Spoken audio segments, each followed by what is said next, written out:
Welcome to another edition of the Tom Green Podcast. I know it's been a while since I've been on the podcast waves, but it is February. Don McLean once said, February made me shiver. As in the sports world, yes, it does make us all shiver. But we have some great MLB content coming to you from two of our great guests from the Scorecrow, which I've recruited quite a few guests from there. Our first guest is Matt Bishop, and our second guest is none other than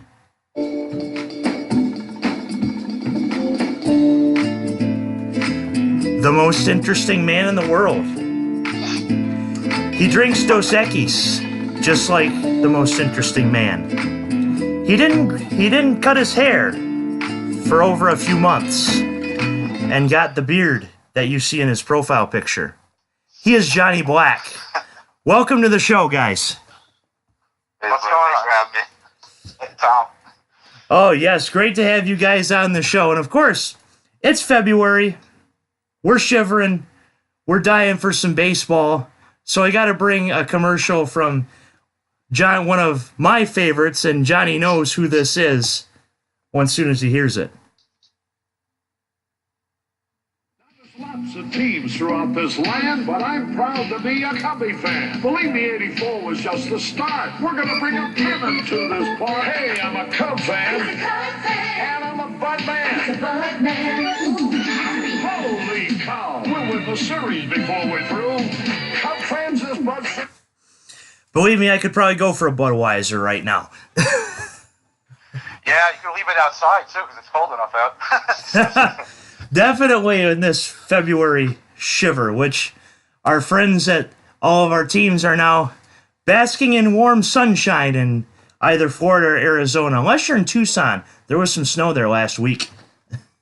Yeah, I saw it. That was all over Twitter. It's like, we wanted to avoid this weather. Maybe we brought it with us. I saw Mike Trout's girlfriend posted something on Twitter about, how they come from Millville, New Jersey. They just came through snow, and they get to Arizona for spring training. And they find themselves, driving 50 miles out of the way to go snow chasing. I thought that was hysterical. Yeah, that sounds like something Jersey folk and even Michiganders would do. What about Massachusetts folk, Johnny? Yeah, definitely. And we know Trout's big into the weather. Then he does guest appearances as a meteorologist and stuff like that. It might be his next career after he's done playing. But yeah, I'm originally, I know Matt's a Jersey boy, but I am too originally. I've been up in Boston area for about 13 years, but I'm originally from Jersey.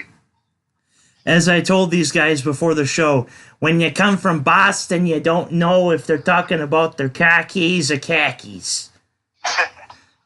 It's true. You got to really understand the accent there. With that being said, let's move to some free agency talk and some off-season talk. At this point in the year, of course, people like me are thinking, okay, who plays for what team again? Refresh my memory. So this is where we do just that. We're gonna hit the free agency signings from January 1st on in 2019, as the 2019 season unofficially has begun with spring training games going on. It's making me excited for warmer weather. I'm sure it is for you guys too. So Definitely. So with the analysis, we will start from January 2nd. Nelson Cruz, 1 year, $14.3 million deal with the Twins with a 2020 team option. We will start with Johnny. Thoughts on this deal? Well, thank you, especially since I'm a Twins fan. But yeah, I love the deal. I think it's great, and I think part of it, part of bringing him in is not only because, the guy's hit 37 home runs each year for the last 5 years, so he's ageless. But I think part of it was to bring a veteran presence in there. I don't know, some issues that Miguel Sano has had with injuries, with his weight, with things off the field. So I think part of it was kind of bringing in Cruz, not just because of his production, because you figure, even at 37, 38 years old, you got to figure this guy's still going to hit 30 home runs with 90 ribbies. So I think part of that is not only he's a big bat in the middle of the lineup, but he's also a mentor to Sano, among others, among the other Latino players. Jorge Polanco, who the Twins just extended for 5 years. He was suspended for PEDs last year. So I think part of it, like I said, was Cruz coming in not only for production, but also to kind of be like a big brother to some of these younger guys that may have lost their way a little bit. Definitely. Matt, any thoughts on this?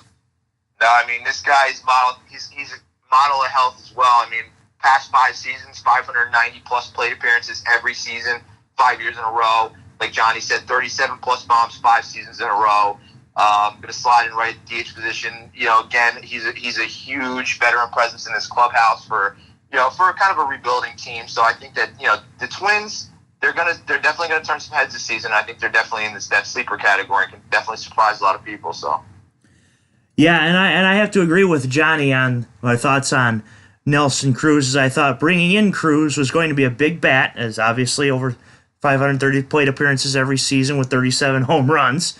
And the thing is, he's a mentor to, like we said, Sano, Polanco, and et al. And plus, let's not forget that the Twins are bringing in a new manager, replacing Paul Molitor with Rocco Baldelli, who has playoff experience, but of course doesn't have managerial experience. As we've learned from Brad Osmus, it's very, very different from the diamond to the dugout. Correct. Moving on to January 3rd, David Robertson signs with the Phillies. 2 years, $23 million deal, 2021 team option. Matt, thoughts on that? I love this kid. I'm a Phillies fan myself, but I watched him quite a bit when he played on the Yankees because I'm in the Yankees market, and unfortunately I don't get the Phillies games. But, this kid's repertoire is electric. I think that he's going to push Anthony Dominguez to be the closer role.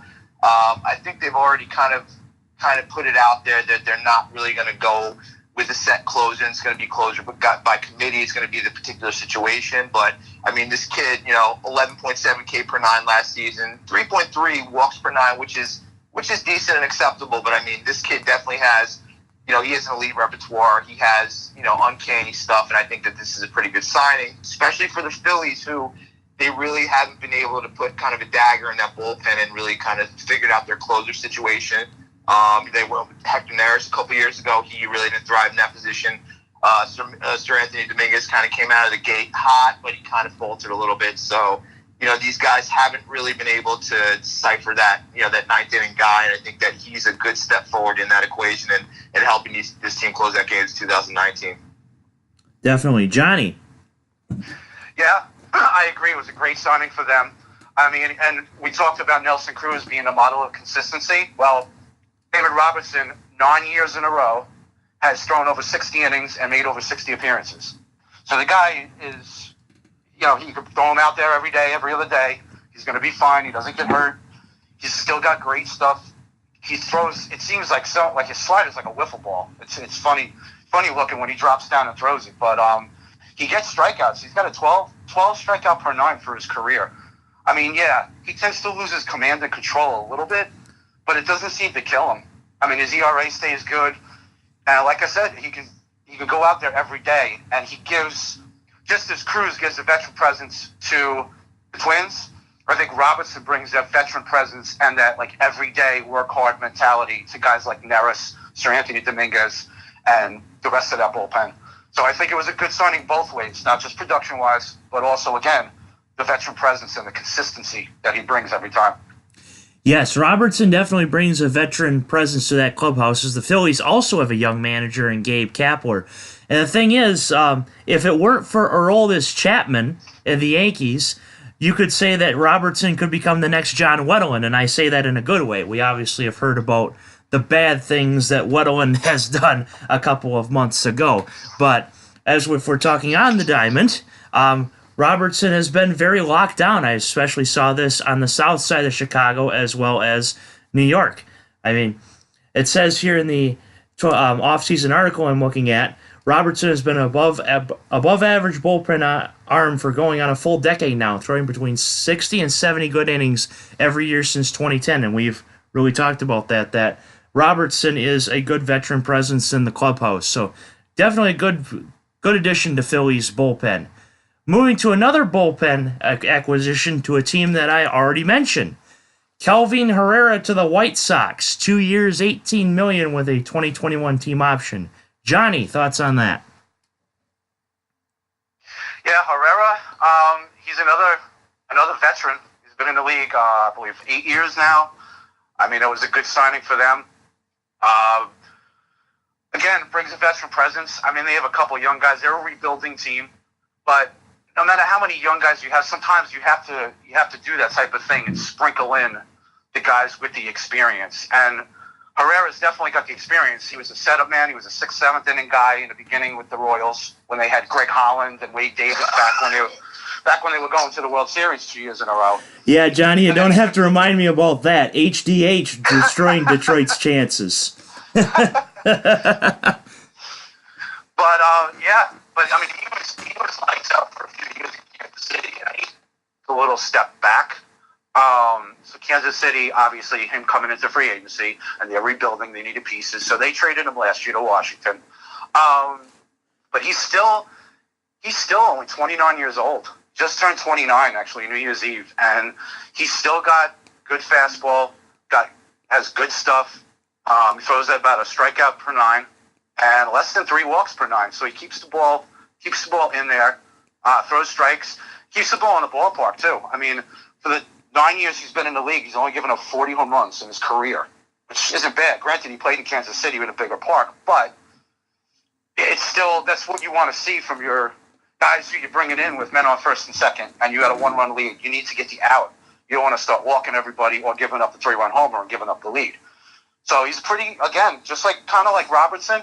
I don't think he's quite as good as Robertson, but again, even though he's only 29 years old, he's still a veteran presence. He's been to 2 World Series, won 1, and I think he'll bring kind of like a winning mentality to a rebuilding Sox team. Definitely. Matt, your thoughts? Yeah, I tend to agree. I was actually kind of surprised to see that he's never had over 26 saves in his career. But I guess that's kind of can be attributed to the Royals, and the Royals really haven't had, the most success in the last couple seasons. But I saw, at least 58 innings in the last 5 seasons straight. Like Johnny said, he's about a 9 strikeout per 9 guy. This kid can pitch. I mean, he's got good command. He's got good stuff, and I think he's definitely going to get the White Sox just traded for Alex Colomé. I think between him and Alex Colomé, they're both going to get a shot at closing roles. They're probably started a closure by committee thing to start the season. But, I mean, I think that this guy's definitely got the one-up on Colomé. I mean, he's been there. He's had the success. And, he's going to be a spark plug for this team, especially, a rebuilding squad in Chicago and the White Sox. So, I mean, he's another veteran presence that can only help this ball club. So I think it's a good signing there. The White Sox may not have gotten Manny Machado, but they did get something good in Kelvin Herrera. Part of the 26 save thing, I think, is part of him being the first part of the HDH anchor. If he were to be closing, he probably would have had more than 26 saves in 2014 and 2015. But definitely a good veteran presence in the White Sox bullpen as well as organization. So good pickup on the south side. Could bring Detroit some trouble. Brian Dozier signs with the Nats a 1-year, $9 million deal. Matt, your thoughts? I mean, this guy's a perennial speed guy. I mean, he has hit 40 home runs in the past. This guy, I think he only signed a 2-year deal, which, I think right now he's set up to be like a utility guy, but I can totally see this guy really catching fire. I mean, he has, he's been another guy, model of consistency since 2013, at least 622 plate appearances in every season since 2013, 42 bombs in 2016, 34 home runs in 2017, also 4 consecutive seasons with 100 plus RBIs. This guy is a pretty potent bat who's kind of not really getting a fair shake right now, and I think that, if these guys can find everyday bats for him, the sky's the limit for Dozier, and this is a forgotten guy that can definitely turn some heads for this national squad who's solidly and quietly putting together a pretty solid offseason, in my opinion. Definitely. Johnny, your thoughts? Yeah, I always liked Dozier. I mean, he turned it on. The power came out, like Matt said, the 42 home runs a few years ago and the 34. I mean, he was a big second-half player. Last year, he had the impending free agency hanging over him. The Twins were looking to move on from him. They weren't going to re-sign him at 31 years old, so they moved him to L.A. And I think the change going from Minnesota to L.A., where he's only ever played with the Twins, I think hurt him a little bit, because it's always tough for these guys to switch leagues, in the middle of the season. Still the free agency hanging over his head and stuff like that. Don't forget, a couple of years ago, he won a Gold Glove at second base. So I honestly could see this guy. I could see him being the regular second baseman for the Nationals. Again, a veteran presence like that. Figuring if they lose Harper, they have Robles taking his place in the outfield. Basically, put Robles in center and then Eaton in left, Soto in right. But with Dozier there, you got some. They have a really good team, and even if they don't re-sign Harper, which we'll talk about in a little while, I still think the Nationals are going to have a better year than they did last year. I'm sorry, I'm going off topic a little bit, but sure. Another thing with Dozier is that he signed a one-year deal for $9 million. So this is basically a pillow deal because of his bad season he had last year. So he's gonna look to turn it on this year and try to cash in next year. So we'll see. I think he turns up his game a little bit, and I still think he's got a few years left. I tend to think the same thing I did with Herrera. The Nats did not get Harper, but they at least got a veteran presence in Brian Dozier, because Dozier was another Tiger killer. If we remember that from years ago, he's been consistent, as we've said in the last few free agency signings, and he brings a veteran presence to the Nationals dugout that was basically a bang or bust team for the past 3-4 years that seemingly busted every time because they never made it past the NLDS. So moving on, we'll skip a couple of free agency signings for time constraints, but this is a good one. DJ LeMahieu signing with the Yankees, 2 years, $24 million deal. Johnny, your thoughts? I think LeMahieu was a good signing for them. Obviously, they're not going to have, they're not going to have Didi Gregorius for what just came out probably into August now. So he's going to. Is that what they're saying now? Yeah, they just I forget who it was that said it yesterday. I just saw it. Wow. I saw it this morning. It might have been Cashman, but or it might have been Boone. They actually said they're looking at after the All-Star break at the earliest. Wow. So. So without Didi, you got to put someone at shortstop. So of course the Yankees went out. I'll touch on another one of their free agents if you want. Tulowitzki, who has been the opposite of the free agents we've just talked about because he hasn't been a model of health the past couple of years. But getting LeMahieu, having Tulowitzki there. LeMahieu's won 3 Gold Gloves the past 2, so his fielding plays. They're still undecided, I think, about how they're going to construct their infield, especially up the middle. I think they would love to have Tulowitzki play short and keep Torres at second and kind of have LeMahieu move around. I just don't know if that's going to work out because of Tulo's health.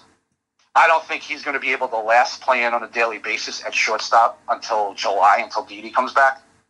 So I feel that they're going to plan on probably moving Torres over to short and letting LeMahieu man second.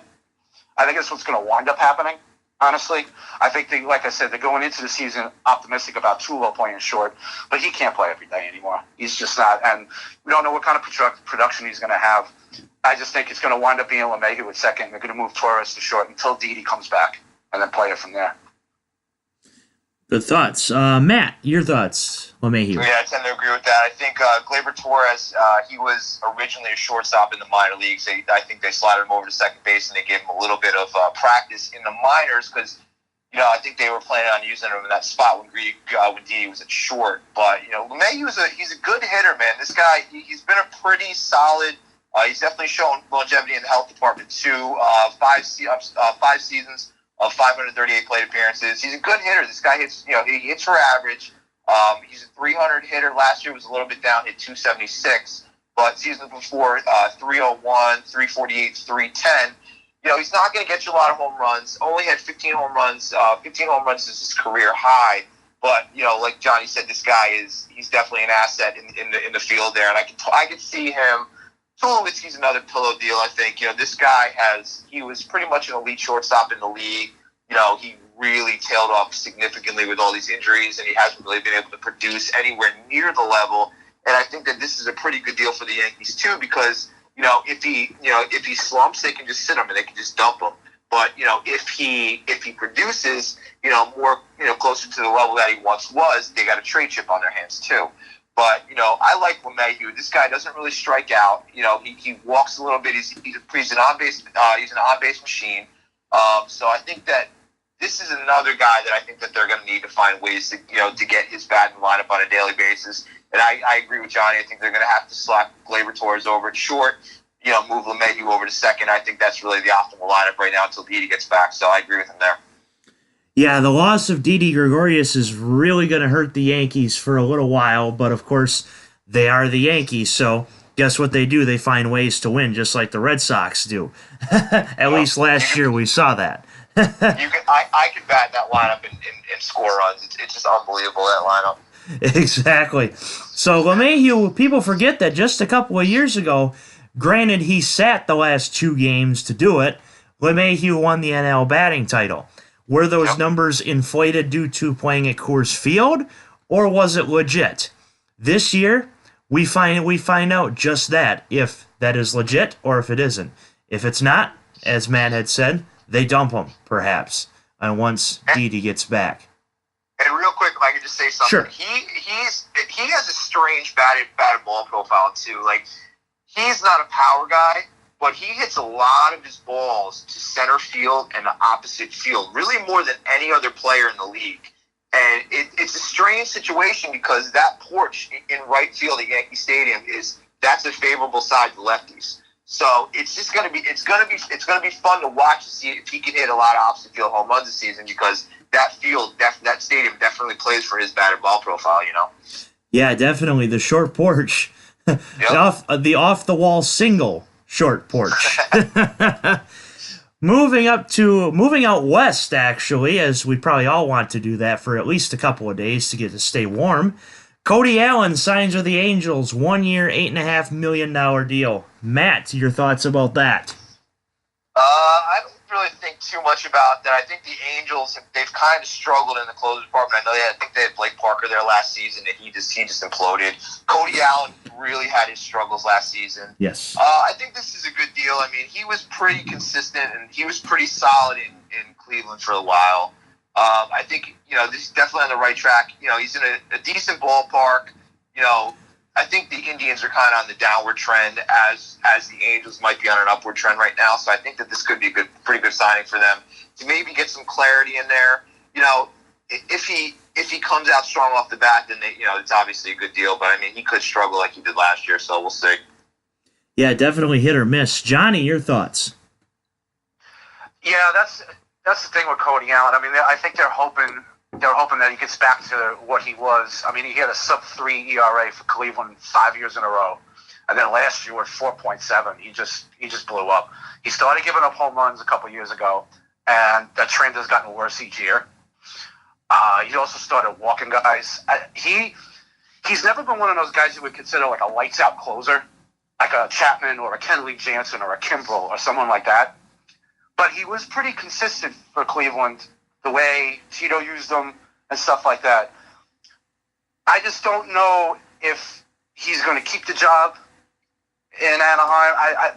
I just don't know if he can bounce back or not. I think he'll bounce back enough, but I just don't know if he's going to be what he was like a few years ago. I think, like I said, he's not an elite closer, but he's someone probably better than whatever the Angels had going forward. So he's definitely an improvement.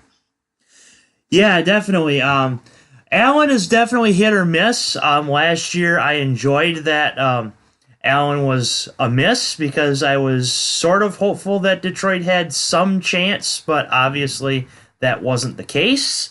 But with that being said, he goes to a Brad Osmus managed team, at which we had seen that Brad Osmus bullpens were not that good. So we'll see if Allen can buck this trend and help the Angels get to relevancy, and we'll see if Shohei Ohtani is ready for a full season as we saw last year that Ohtani went down, we could not pitch. And he had Tommy John surgery, I believe. So definitely interesting with a good reliever coming in, a new manager, and of course Ohtani coming into Anaheim. Hey, real quick, if I could just say something about Ohtani, I am Sure. so excited to see this guy as a full-time hitter. I think that, unfortunately, nobody wants to get injured. Nobody wants to see a guy's, development stunted because of Tommy John. But I think that all of the questions are going to be answered for us this year in terms of his hitting, and I think that the sky's the limit for this guy. This guy mashes. He hits the ball so hard. He walks at a pretty healthy clip, and he can even steal bases, which is crazy for a guy, for a two-way pitcher, for a two-way player as good as he is. So I'm pretty excited to see him as a full-time hitter. Definitely. And the last free agent that we will hit before the big signing, we go to the other side of L.A., A.J. Pollock to the Dodgers, 4 years, $60 million, which I think now the Orioles won the Manny Machado deal, but we can talk about that in a minute if you so choose. Johnny, your thoughts on Pollock to the Dodgers? I think it's a good deal. Pollock. The whole thing with Pollock is his health. Fish is good for you. I'm sorry? Fish is good for you. We're talking Pollock. I think there's better fish than Pollock. But, That's very true. We should bring back Tim Salmon. Yeah, there we go. Fish in Anaheim. We fishing out here on the West Coast. Wait, well, you got trout in Anaheim. That's true. So, but anyway, all right, I digress. Anyway, Pollock is good when he plays. I mean, he's an excellent player when he plays. But the problem is that he hasn't gotten over 425 plate appearances in the past 3 years. And he only had one season over 140 games played. And that was his big year when he had 20 home runs and 39 steals, batted .315. Everyone thinks that's the player Pollock is. But we have to remember something. He was 27 when he did that. It was 4 years 2015. And he hasn't been a model of health since. I think the 4 years is a little long, in my opinion, for a 31-year-old with health issues. But if he is healthy for the next couple of years at least, and produces, gets back to the 2015 form, he'll look like a steal. Because he's definitely one of the best center fielders in baseball when he's healthy. Fielding-wise, he can run. He's got some pop. So you're getting a great all-around player. Like I said, it's just a matter of can he stay healthy and be on the field for 140 games. That'll determine whether this contract was worth it or not. Definitely. Matt, your thoughts on Pollock? I agree with Johnny 100%. I can't believe the Dodgers would pay this guy and they give him a 4-year deal. And LeMahieu gets a 2 and Brian Dozier gets a 1. I know this guy, he's the power speed combo is real here. Like Johnny said, 2015 hit .315, 39 stolen bases with 20 home runs. But he hasn't hit over 266 since that 2015 season. He hasn't come anywhere near that mark. The 466 plate appearances is the most that he's had since 2015. So, this guy's a former power speed guy. And unfortunately, in this MLB climate, these speed guys, they tend to wear down a little bit quicker than most, than guys that don't run. I don't like this signing for the Dodgers. I mean, I think that he's going to get you 20, 25 home runs a season, but, he's not going to hit you anywhere near 300 average. I don't like this for the Dodgers, and I think 4 years is a little bit sturdy, a little bit steep for him. Like I said, as opposed to some of these guys that are only getting 1 and 2 year deals. So there's definitely value there for this Dodgers team who's looking to get back in the World Series, and I think he's a veteran presence in that clubhouse that can definitely lead those guys. But I don't think it's a very smart signing for the Dodgers, just in my opinion. As for my thoughts on Pollock, I pretty much said it a few minutes ago. Fish is good, but there are better fish than Pollock.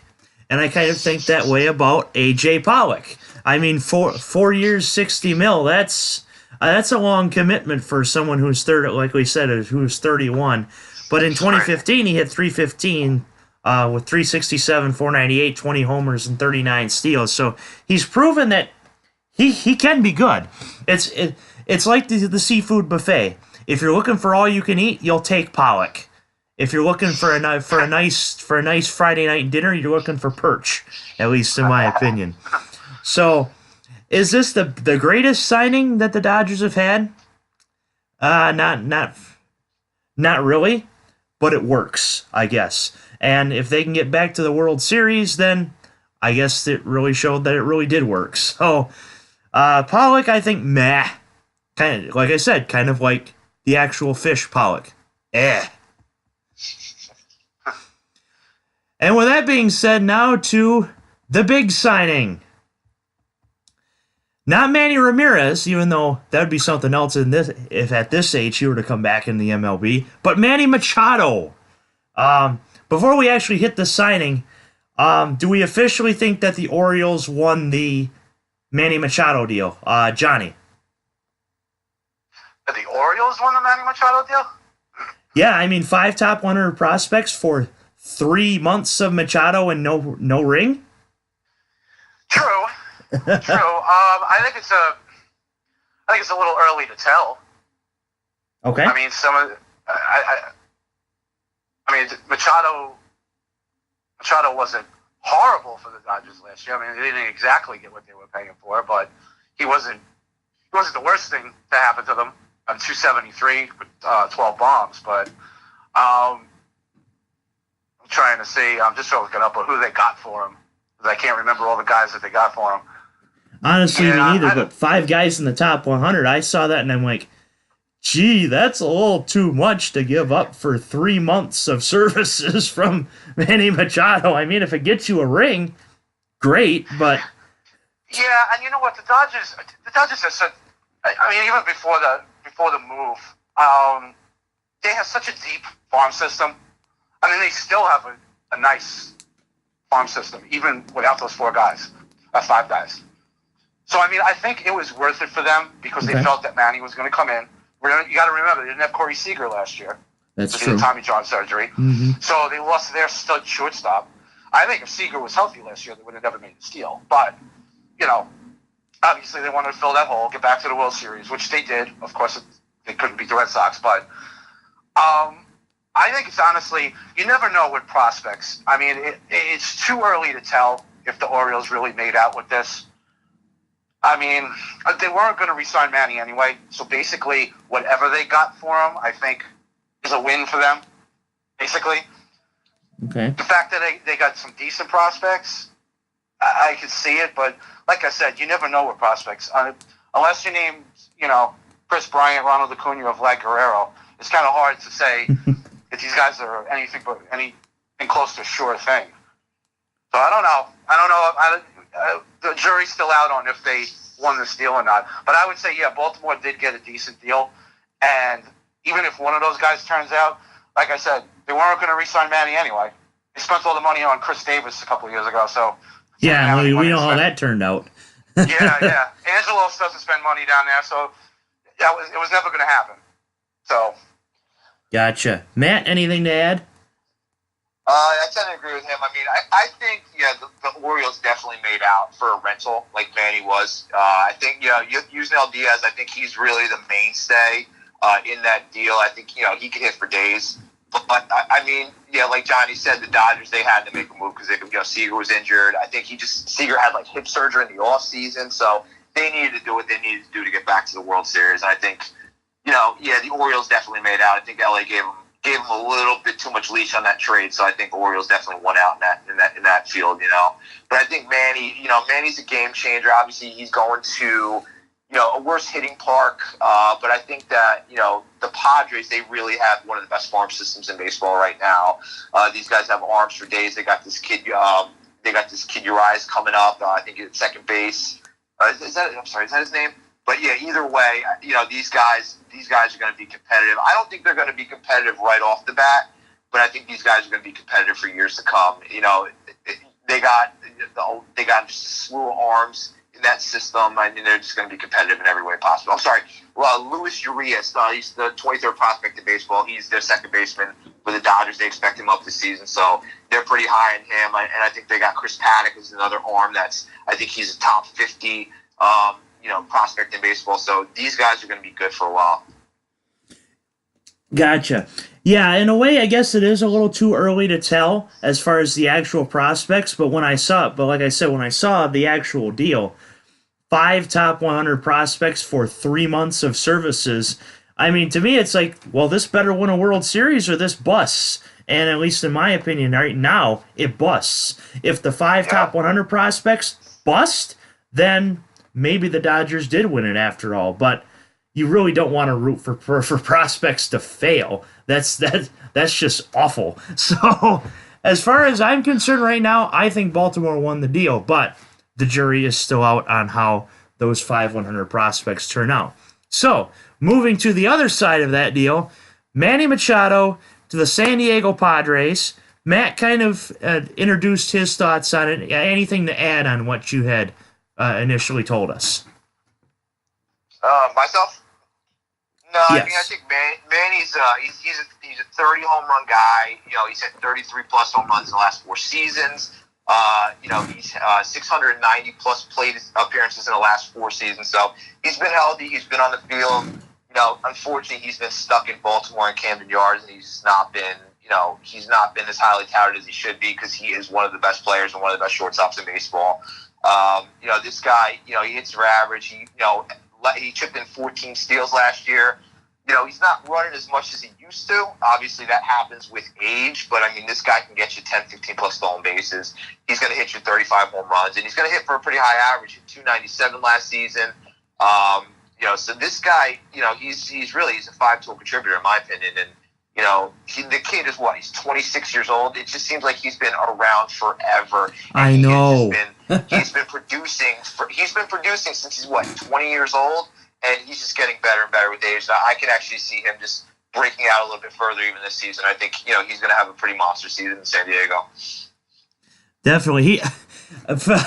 Referring to a South Park reference, and I think we all know where I'm going with this, Manny's going to be jacking dingers in San Diego. Johnny, your thoughts on Machado to the Padres? I think it was a good deal. I mean, he's averaged what they look at too. They look at WAR and how it's judged is basically you look at market value is about $8 million per 1 WAR. But I thought we were supposed to be peaceful, Johnny. Yeah. But yes, wins above replacement WAR. He'll be by the Navy in San Diego. So. In the words of Squidward, not the Navy. Maybe he should play the YMCA, the Village People song in the Navy as his walk-up music. There we go. But yeah, like Matt said, he's a solid contributor all around. He's going to be playing third base there because they're going to have Tatis Jr. coming up as a big shortstop prospect to go along with Urias. I mean, that's going to be a scary infield. They locked up Eric Hosmer, who had kind of an off year. But again, it's kind of like what I touched on before. Hosmer went from playing with Kansas City his whole career, goes over to the National League in a pitcher's park. So you got to expect a little bit of struggle. I think Hosmer's going to be a little better this year. And I think that infield, honestly, could be scary for the next 5 years. Machado, he plays every day. The last 4 years, twice he's played 162 games. So he plays every single game. And I don't think the ballpark's going to affect him much. I mean, yes, Camden Yards is a hitter's park. But I think Manny will hit anywhere. I mean, even if his home runs go down to, say 27, 28, he's still going to hit you 300. He's still going to play Gold Glove caliber third base. He's chipping a couple steals. And again, like we spoke to before, and this seems to be a trend with some of these signings, is he's a veteran presence.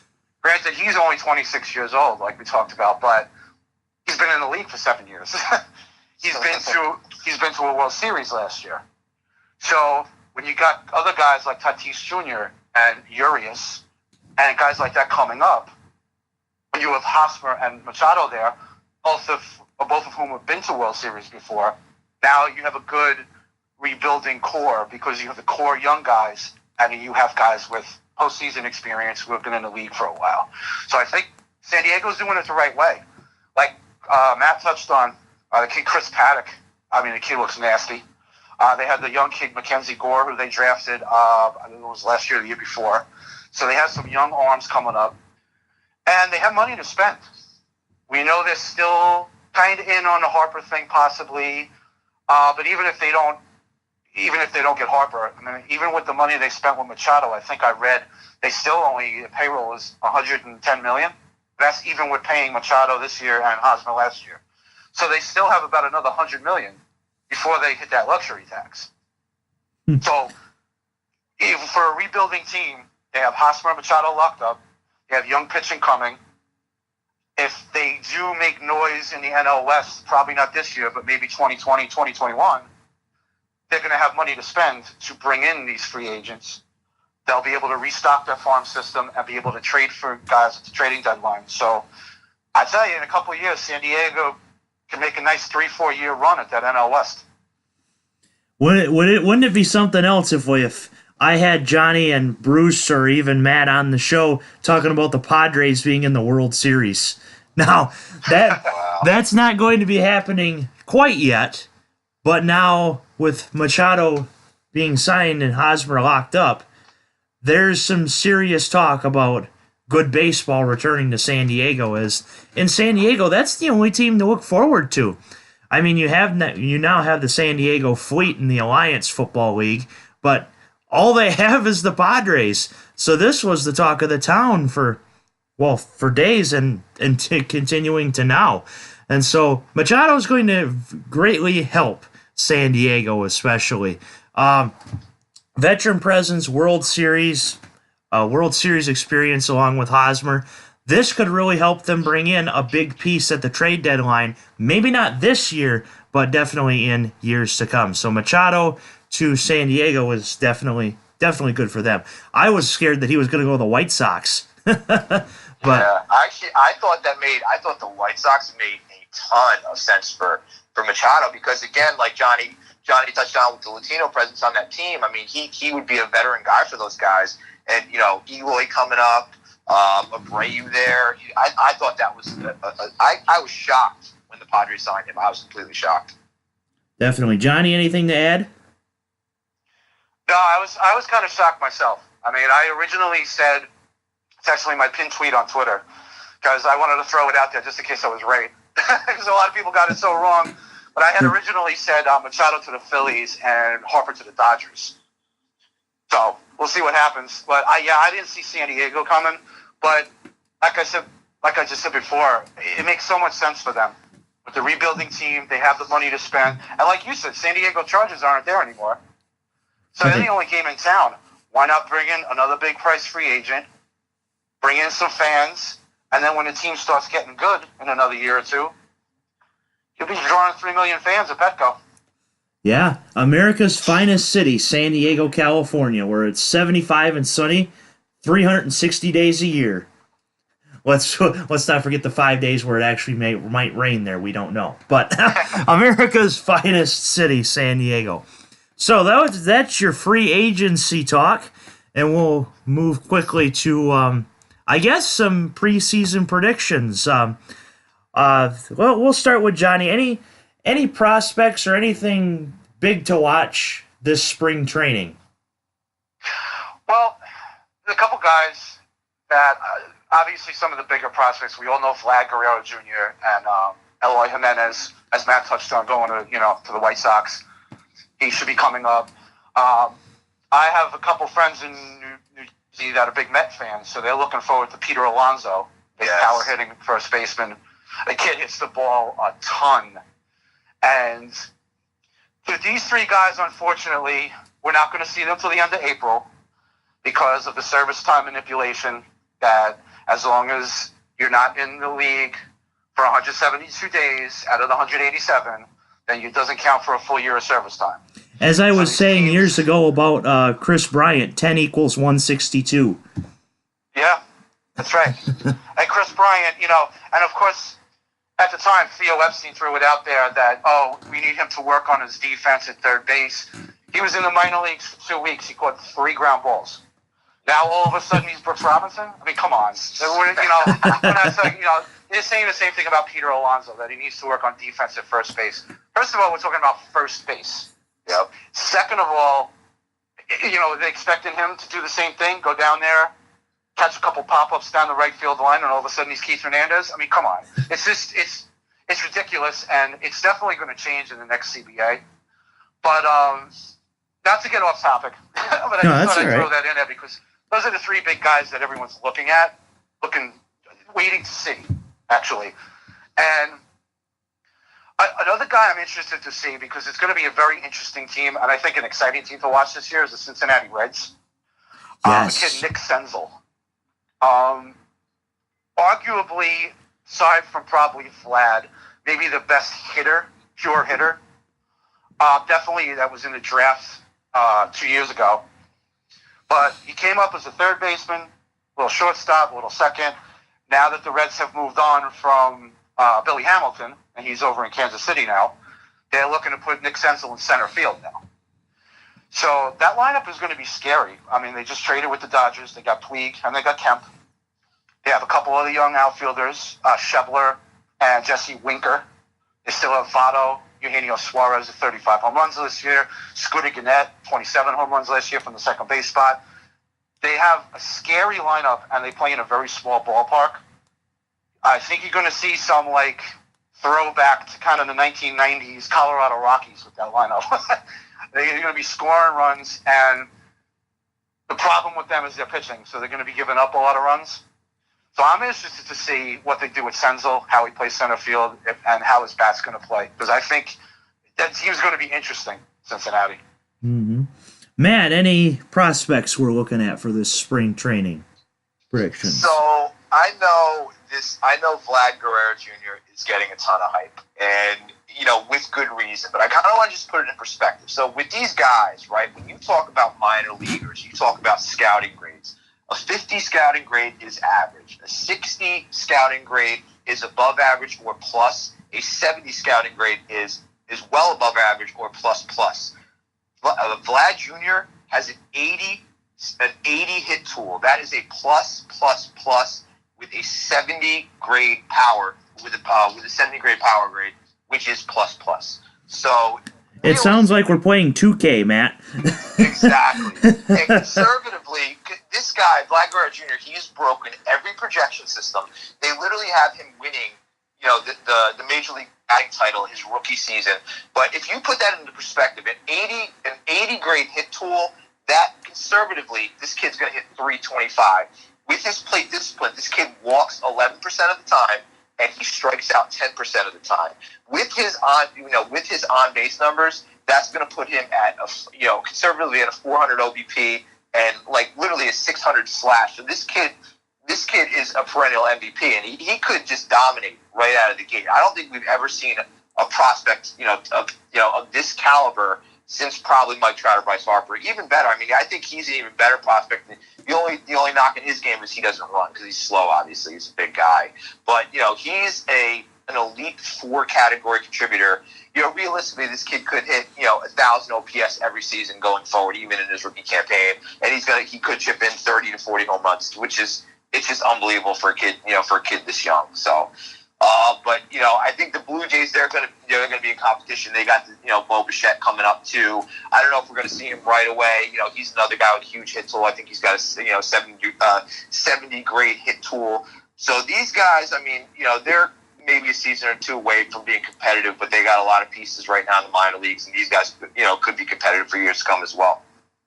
Definitely, and the thing about one thing about Guerrero Jr. is that I wish that either the Rays or some team would move to Montreal and they would trade for Guerrero Jr. Because wouldn't it be so awesome to see Guerrero Jr. playing for the Montreal Expos? That's so true. Well, I just want to mention something that's interesting about the Blue Jays. I had mentioned it in an article we did about the prospects. They have a couple recognizable sons of major leaguers that could be their complete infield in a couple years. They have Casey Clemens, the first baseman. They have Kevin Biggio as a second baseman. Bo Bichette at shortstop and Vlad Guerrero Jr. at third. So it'd be kind of interesting to see all the kids of former major leaguers, Roger Clemens' son, Craig Biggio's son, Dante Bichette's son, and obviously Vlad. But I think it's kind of interesting that they have all these kids that their dads were great major league players. Be interested to see if they could all play all together. Yeah, that'd be cool. That'd be pretty cool. Definitely. They should make a biker gang, Sons of Big Leaguers. Yeah. Sons of the BL. Sons of Big Leaguers. That would be pretty cool. So as for my prospects to watch, obviously Vlad Guerrero Jr., but I'm going to name a Tiger and name a Cub because that's my two teams. The obvious one in Detroit, Casey Mize. I mean, number 1 draft pick. A lot of Tiger prospects or Tiger scouts are excited about him, as am I. We'll see how he does in spring training against Major League hitting because it's definitely a different animal once you go from college to the major leagues. I mean, Steven Strasburg was able to do it very effectively, but that seems to be the diamond in the rough, as it's like we've mentioned before, just different from major leagues to college. And so, as for the Cubs, 94th prospect Miguel Amaya, catcher.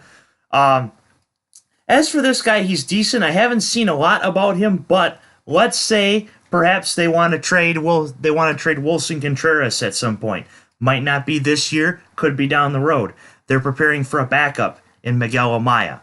Just throwing it out there. That perhaps could be. So definitely Guerrero Jr. is one to watch, though. Just bring back the Expos, please. Bring back the Expos. I like Casey Mize, man. I think he's got 4+ offerings. I mean, this kid's got control. He can throw the heat. He struggled a little bit with the jump from rookie ball to A ball. I think he had. Hold on a second, let me find this again right here. Sorry, I apologize. That's all right. He struggled a little bit jumping from rookie ball to A ball. 4.63 ERA in 4 games started.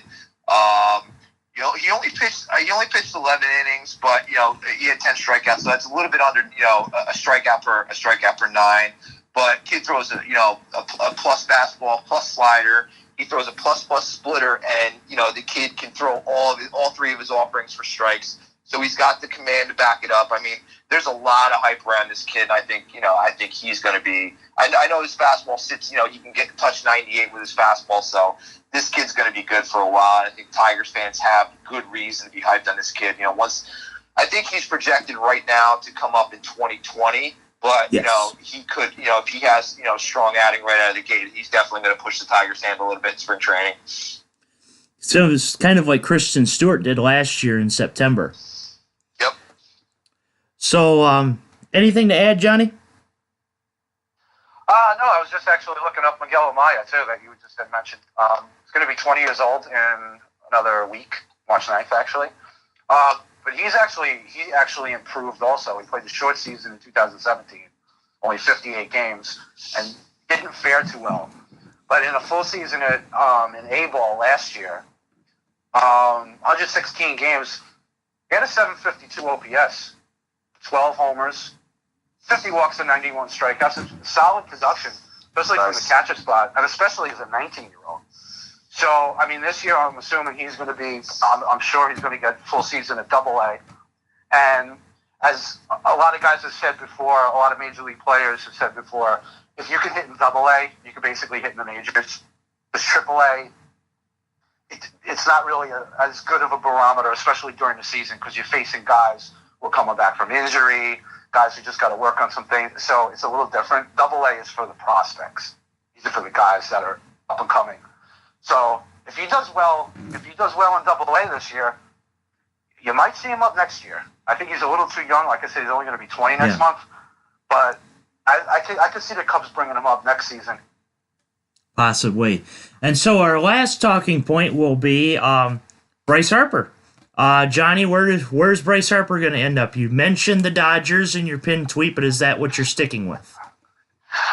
I'm going to stick with him because I figure if I can get 1 out of the 2 correct, I'm in good shape. But I still think the Dodgers have a shot.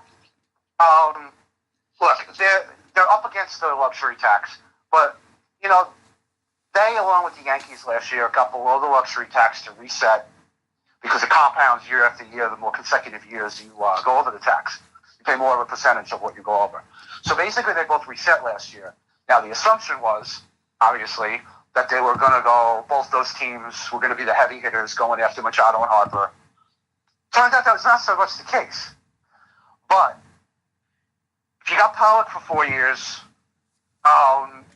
if you can give Harper the high AAV, and I'm talking maybe 3 years at $40 million a year, you might be able to get him to the West Coast. He's a Vegas kid.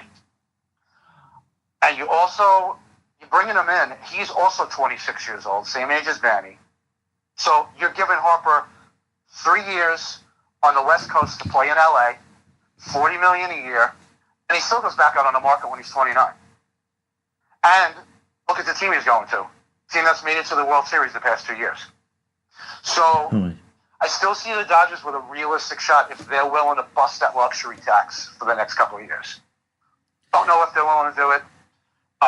If they are, I think that would be their tactic, because I don't think they want to lock in the money for long term, kind of like what Machado got to 10 years with the 5-year opt-out. I think the Dodgers are saying to themselves, look, let's just throw the money at it. We got a 3-year window here because they still have Kershaw for 3 years. They got Pollock for 4 years. Another 3-4 years, they're going to have to start paying Bellinger and Muncy and Seager. So I think they're looking at this next 2-3 year window. Why not spend the money? You know, it's not like the Dodgers don't have money to spend. So I still think the Dodgers have a realistic shot. Other than that, I would say Philly, only because I think Philly and their owner said a couple months ago they're going to spend stupid money. Well, they've made a couple signings this year, but there's still another team, kind of like the Padres, that has the money to spend. And Philly wants to make a big splash. They had a good season last year. They fell off toward the end of the year. But remember, that same thing happened to the Brewers 2 years ago. They had a great beginning of the season. The Cubs finally caught them, and the Brewers fell off and missed the playoffs in 2017. The Brewers came within a game of the World Series last year because they signed Kane and traded for Yelich. So I think Philly is looking at that. They signed David Robertson. They traded for Gene Segura. They signed Andrew McCutchen, veteran presence in the outfield. They get to move Hoskins back to first. If they can get someone like Harper in that lineup and in that ballpark, I think they could pay him. What I'm saying is probably 10 years at $330, because he's, Scott Boras is his agent, and he's going to want to break Giancarlo Stanton's $325 contract. Right. So I would say either the Dodgers a short-term 3-year at $120, or the Philly long-term 10 years at $330. Depends on what Harper wants to do. Side note, because you told me Bryce is a Vegas guy, he's a Golden Knights fan, so I got to mention the NHL trade deadline. And I'll mention a tweet I put out there a few days ago, right after the NHL trade deadline. Well, Twins reporter Audra Martin, who does stuff for Fox Sports North and the Wild, was looking at all the Blue Jackets trades and then said, geez, what are the Jackets going to do next? Sign or trade for Bryce Harper? And minutes later, I saw another reporter, Shannon Ford, from Fox Sports Ohio, she does work with the Reds too, had said, per sources, Blue Jackets are not trading for Harper today. And I put the photos side by side and said, just so we're clear. Yeah, right? I tell you, if Harper doesn't get offered a contract that's to his liking, he may be going to hockey. Maybe he'll start playing hockey. You never know. Sit, man. I'm thinking he might sit the whole season like Le'Veon did. I don't know. That would be interesting. So, yes, it would be Matt's turn next. Where is he going to go, or do you think he sits? I don't really think he's going to sit, but I mean, it's so weird the way baseball is. I mean, I think these owners, these guys, a lot of these guys got burned. The Albert Pujols signing, the Eric Hosmer signing, even the Miguel Cabrera contract. And I mean, Miguel Cabrera is one of the best hitters of our generation, but he's obviously tailing off a little bit. They owe him a lot of money, but I would love to see Harper in Philly, being that I'm a Phillies fan, and I think that with him slotted in that outfield, there's literally no stopping that team. But I think that I saw something that there was an offer of 10-year, $330 million. I don't know if that was confirmed, but I know that the Phillies owner, he was in Vegas. He was seen 4 different times, with his private jet there, trying to get his guy. But, now they're kind of backtracking and saying that Harper wants that, that short-term deal, which is understandable. And I think that he's going to end up signing for a West Coast team. I don't think he wants to be on the East Coast anymore, because like we said, it's closer to, to Vegas, to his home. But I just think the ideal situation for Bryce Harper is LA, man. That's Hollywood. That's La La Land right there. I mean, they could offer movie contracts, and because at the end of the day, I think that he's going to go where he wants to go and where he's going to get the attention. But I've also been hearing, San Francisco Giants in the mix. I don't know how true that is, but I just long term, not long term, but I think that at the end of the day, he's going to end up signing for a West Coast club because it's closer to home for him. And if these guys don't have the 10-year money to do it, like Johnny said, I think he's going to settle for a short-term deal and then just become a free agent when he's 30, 29, 30 years old. I just don't think that Philly's going to be able to lure him away from the West Coast team, and I think that he's going to end up signing in the West Coast somewhere. As for my thoughts, I'm one that really thinks he's going to go to the Cubs until he signs somewhere else, but let's be realistic. With all the talk and all the hype, it would not surprise me if he did go to Philly on the 10-year, $330 deal. But like we had mentioned, Vegas is his home, and that could lure him out west as well. I mean, the Dodgers are right now in World Series or bust mode. So if Bryce Harper does go to the West Coast, I think he goes to the Dodgers. But as for now, I'm going to lock in and say Philly, and hope I'm wrong, and I hope we're all wrong, and he goes to the Cubs, and the Cubs win another World Series. But that's just my Harry Carey imagination taking over. Hey, if I could say something too, to be honest with you, I have been taking a lot of stock in that. I've been saying that Harper's going to the Cubs for months because he's got the Chris Bryant, he's got the Vegas connection with Chris Bryant. They need somebody in that outfield. You got Anthony Rizzo at first. You got the ownership saying that they've never worked harder in an offseason than they did this season. Obviously, not signing somebody, so there's nothing to show for that. So I've been thinking something's been coming down the pipeline. But I too think that Harper to the Cubs makes a lot of sense, and I can totally see that happening as well. And the thing is, Anthony Rizzo or me at first, because I think he's my doppelganger. Nice. You'll have to look that. I might have to tweet a side-by-side of that just so that we can all tell. Because I was at Tigers Cubs in Detroit in August, and I was with my dad, and I was telling him, here's Rizzo, Dad Rizzo here, this is my doppelganger. And the guy that's sitting in front of me looks back at me, then looks at the scoreboard, and just laughs. He's like, they do look alike. That's funny. That's awesome. So I had to throw that out there. So, as I do with every single podcast I record, anything else you guys have to add to this wonderful Tom Green podcast? We'll start with Matt.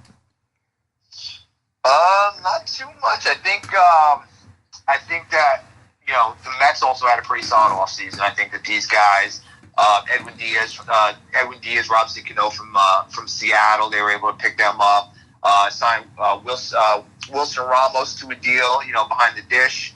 I think that with Michael Conforto being healthy in the outfield, with Brandon Nimmo being a full-time player now, I think that these guys are going to turn a lot of heads as well. So I think that they're definitely another dark horse in that NL East. They signed Jed Lowry at third, so I think these guys are going to be another competitor as well.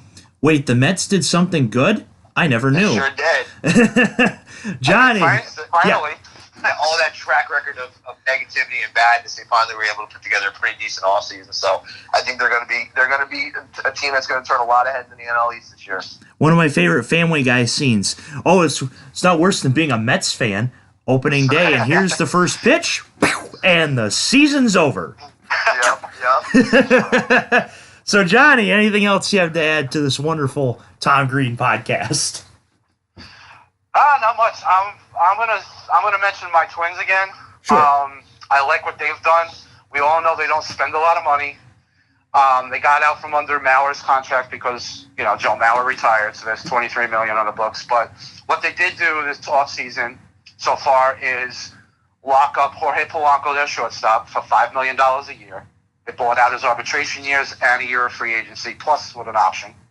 And the same thing with Max Kepler, their right fielder, 5 years. I believe it was like 32 and change. And they did the same thing with him. basically bought out his arbitration years plus a year of free agency. So what you're seeing, I think a lot of players are doing that now because they are unsure of the CBA that's coming out in 2 years. That's going to be contentious, to say the least. And they're also looking at the free agent market and saying, look, you got all these guys out there. I mean, Dallas Keuchel, Cy Young Award winner a few years ago, still on sign. Craig Kimbrell, one of the best closers in the game, still on sign. Bryce Harper's still on sign. Manny Machado just signed last week. I think a lot of these players are looking at the team they're on, and if they get a friendly deal, they're taking a guaranteed money because they don't know what's going to happen when the CBA comes up and what the free agent landscape is looking like. Look what Arenado just signed for. $260 million. I mean, I think it was a good move on both parts. So, and I'm going to make a prediction about my Twins right now. Sure. They're winning the AL Central. Ooh, Johnnie Black bomb, not Woj bomb. Johnnie Black bomb here on the Tom Green Show. Yep. I honestly think they have the pieces to do it. Granted, Cleveland has the starting rotation with Kluber and Clevenger and Bauer and Bieber, those guys. But that's all they have. They have Brad Hand at the back of the bullpen and 4 or 5 guys that can throw. And they have Leonis Martin playing center field and like Terry Francona's Gardner and Mailman playing right and left. It's like they don't have anybody. They don't have anybody in that lineup. Lindor is hurt, might miss the first couple weeks, and it's a calf injury. For a shortstop who steals bases, a calf injury to start the season, not a good sign. And we all know what happened to Josh Donaldson last season. That's right. I mean, they brought Carlos Santana back. He's pretty solid at first base. They have the kid Jake Bowers, who I'm looking forward to seeing too. I love big dude, a lot of power. Yeah, I think he's going to be good. And of course, they have Jose Ramirez, who's great. But other than that, like I said, I mean, Leonis Martin playing center field. Who are they going to put in right and left? I mean, they're looking at Tyler Naquin and Bradley Zimmer. Really? That's crazy. That Leonis Martin story last year where he almost died. Yes, that was scary. Yeah, that was scary. It's a shame, too, because he was having a good year. And I always liked Leonis Martin. I always thought he was a pretty solid player, whether he was with Detroit or when he started out with Texas. He always had a decent power-speed combo, good center fielder. I always thought he was good. It was a shame what happened to him last year. So even though I don't like the Indians, I'm kind of hoping he has a decent year because I like him. But like I said, the Twins, if their starters can do it, if Barrios can take another step forward, you got Odorizzi, Kyle Gibson, Michael Pineda coming back this year off of Tommy John. And they can find a fifth starter, whether it's Gonsalves or Romero or Mejia. I mean, I think the Twins have the lineup. I think they have a better lineup than Cleveland outside of Jose Ramirez. I think the lineup is better top to bottom. And I think that Marwin Gonzalez trade is signing. Yes. I mean, obviously, unfortunately, there's nowhere for him to play right now, really. Like, slotted in for everyday at-bats. But you can't underestimate that guy. I mean, that guy really went off in 2017 with an opportunity. And, they'll find ways to get his bat in the lineup. I mean, I agree with you, dude. This Twins team is pretty impressive. They made a lot of great all-season signings, and they're definitely going to turn a lot of heads. Yeah, so that's my bold prediction. Sure. And I'm certain that my Minnesota friends, Audra, Jenny Taft, Jamie Hirsch, and all of them will be proud of your prediction. As far as my predictions, we're actually going to wait on that until closer to opening day, as we'll have another MLB show predicting, preseason predictions. So, thanks again, Johnny and Matt, for coming on the show. This is Johnny's third recruit to our Tom Green podcast. We had Bruce Cagle, Brian Brammer, and now Matt Bishop. So thanks again, guys. Great show. And this has been the Tom Green Podcast.